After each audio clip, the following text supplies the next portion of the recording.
মাথাভাঙা ১ নম্বর ব্লকের বৈরাগীরহাট গ্রাম পঞ্চায়েতের দুয়াইশুয়াই এলাকায় তৃণমূল বিজেপির সংঘর্ষ। তৃণমূলের দাবি, আগামী ৯ই ডিসেম্বর কোচবিহারে মুখ্যমন্ত্রীর জনসভাকে সফল করতে তৃণমূল কংগ্রেসের পক্ষ থেকে মিছিলের আয়োজন করা হয়েছিল ওই এলাকাতে। অভিযোগ, অতর্কিত বিজেপি আশ্রিত দুষ্কৃতীরা ধারালো অস্ত্র নিয়ে তাদের মিছিলে ঝাঁপিয়ে পড়ে এবং মারধর করে। ঘটনায় বেশ কয়েকজন আহত হয়েছেন। মাথাভাঙা মহকুমা হাসপাতালে বর্তমানে চিকিৎসাধীন ৩ জন। যদিও বিজেপির পক্ষ থেকে অভিযোগ অস্বীকার করা হয়েছে। বিজেপির কোচবিহার জেলা কমিটির সাধারণ সম্পাদক মনোজ ঘোষ বলেন, বিজেপির কর্মসূচি ভেস্তে দিতে তৃণমূল আশ্রিত দুষ্কৃতীরা তাদের কর্মীদের উপর আক্রমণ করে। বিজেপির বিরুদ্ধে ওটা অভিযোগ ভিত্তিহীন। তৃণমূলের গোষ্ঠী কোন্দলের জেরেই নিজেরা মারধর করে আহত হয়েছেন বলেও দাবি। বাজারে মিছিল করছিল এই বিজেপি আমাদের মিছিলে মারপিট শুরু করে আমাকে আপনাদের কতজন আহত হয়েছে? আমরা তো এখানে 2 জন আসলাম, এখন তো কতজন এখানে কি অবস্থায় আছে আমরা বলতে পারবো না।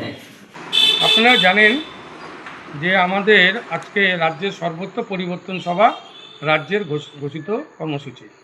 সেই কর্মসূচির অন্তর্গত আমাদের শীতলকুচি বিধানসভার 1 নম্বর মণ্ডলে সেরকমই একটা পথসভা ছিল। সেটা পুলিশের কাছে অনুমতি নিয়েই সেই সভা হচ্ছিল।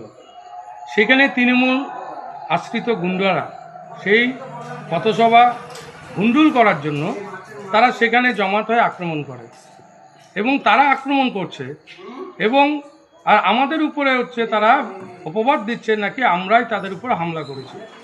এটা তৃণমূলের গোষ্ঠীদ্বন্দ্ব। বিজেপি কোথাও কাউকে তৃণমূলকে আক্রমণ করে না। পশ্চিমবাংলায় আপনারা দেখেছেন যে বিজেপির যেখানে মিছিল মিটিং সভা হচ্ছে তারা সেখানেই তারা হামলা করছে, কারণ তৃণমূল ভয় পেয়েছে 26-এর নির্বাচন তৃণমূলের বিসর্জন নিশ্চিত হবে।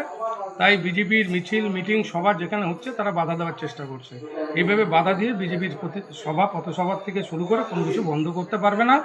আগামী দিনে তৃণমূল যত আক্রমণ করবে তত আমাদের কর্মসূচি আরও আমরা করব। তৃণমূলের বাধায় আমাদের কর্মসূচি বাধা বন্ধ থাকবে না। আর তৃণমূলের অভিযোগ সম্পূর্ণ মিথ্যা।